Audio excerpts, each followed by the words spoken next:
দিদি লন্ডন গেছেন, সাংঘাতিক একটা খবর হতে চলেছে। রচনা, এখন সময় নেই, আগামী দিনে কি হবে বলতে পারছি না। আবার সিনেমায় ফেরা নিয়ে বললেন হুগলির সাংসদ রচনা বন্দ্যোপাধ্যায়। তৃণমূল সাংসদ শতাব্দী রায় অনেকদিন পর অভিনয় জগতে ফিরেছেন। মেদিনীপুরের সাংসদ জুন মালিয়া অভিনয় করছেন। ঘাটালের সাংসদ দেবতো রীতিমতো ব্যস্ত তার সিনেমা নিয়ে। হুগলির সাংসদ রচনা বন্দ্যোপাধ্যায় বহুদিন সিনেমা থেকে দূরে রয়েছেন। একসময় প্রসেনজিতের সঙ্গে তার জুটি রীতিমতো হিট ছিল। তারপর উড়িষ্যার সিনেমায় চুটিয়ে কাজ করেছেন হিন্দি দক্ষিণী ছবিতেও। সাংসদ হবার আগে দীর্ঘ বিরতি নিয়েছেন সিনেমা থেকে। একটি জনপ্রিয় টেলিভিশন শো হোস্ট করছেন, সেই কাজে ব্যস্ত থাকেন। পাশাপাশি সাংসদ হিসাবে ব্যস্ততা রয়েছে তার।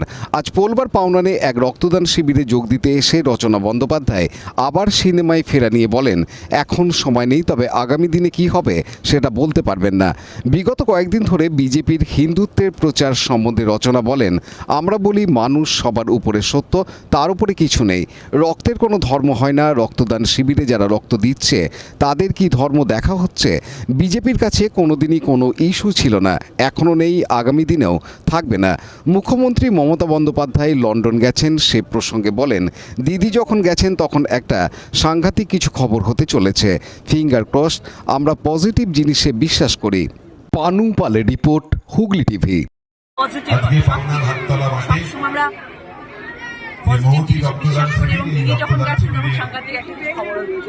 দিদি, সুযোগ পেলে কি আবার অভিনয় আসবেন? আপনার যারা কলিগ রয়েছে শতাব্দী রায়, ওনারাও তো সাংসদ হওয়ার পরে এখন আবার অভিনয়ে ফিরছেন। এই মুহূর্তে যদি বলো তাহলে বলবো একদম সময় নেই, আর আগামী দিন যদি তৃণমূল কংগ্রেস ভেদাভেদ বলে সর্ব জায়গায় রক্তদান শিবির করছে, সেই জায়গাতেই দাঁড়িয়ে বিজেপি চারিদিকে ভেদাভেদের একটা রাজনীতি করছে। হিন্দু হিন্দু ভাই ভাই চারিদিকে পোস্টার মেরে বেড়াচ্ছে, কি বলবেন আপনারা? আমরা বলি হিন্দু মুসলিম ভাই বোন, ওরা চাইছে বলুক না, আমরা কি চাইছি সেটা আমরা ভাবি না। আমাদের তৃণমূল কংগ্রেসের একটাই জিনিস, আমরা মানুষ সবার উপরে সত্য, তার উপরে কিছু নেই। তাহলে কি ভোটের রাজনীতি আগামী আমরা যে আজকে যে রক্তদান শিবির, আমরা কি দেখছি কে মুসলিম, কে হিন্দু, কে শিখ, কে জৈন, কে খ্রিস্টান? আমরা তো দেখছি না। তাহলে আমরা কি করে এরকম ধরনের অনুষ্ঠান করছি? এবং আমরা শুধু আমরা নয়, সব জেলায় এটা হচ্ছে। আমরা সবাই একত্রিত হয়ে আছি। 2026 কি তাহলে বিজেপির কাছে কোনো ইস্যু নেই? এটাই কি ইস্যু শুধুমাত্র? ওদের কাছে কোনোদিনই ইস্যু ছিল না, এখন ইস্যু নেই, আগামী দিনেও থাকবে। দিদি, বিজেপিতে জেলা সভাপতি বদল হয়েছে, কিন্তু লকেটকে কোথাও দেখা যাচ্ছে না। আপনার সহ অভিনেত্রীর মানে রাজনৈতিক ভবিষ্যৎ নিয়ে কি বলবেন?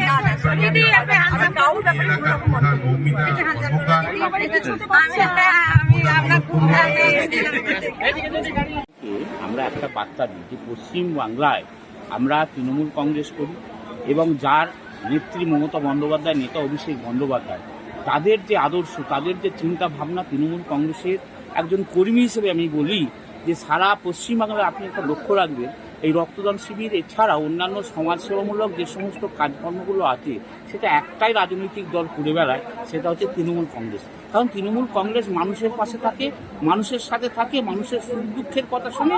আর যারা ওই হিন্দু ভাই ভাই বলছে, তাদের বাংলার বুকে জায়গা নেই। প্রমাণ 2021 বাংলার মানুষ সজোরে চর মেরে বুঝিয়ে দিয়েছে, বাংলায় জাতপাতের রাজনীতি চলবে না। 2026-ও দেখে নেবেন। দেখুন, এটাই আমার মনে হয় তৃণমূল কংগ্রেস।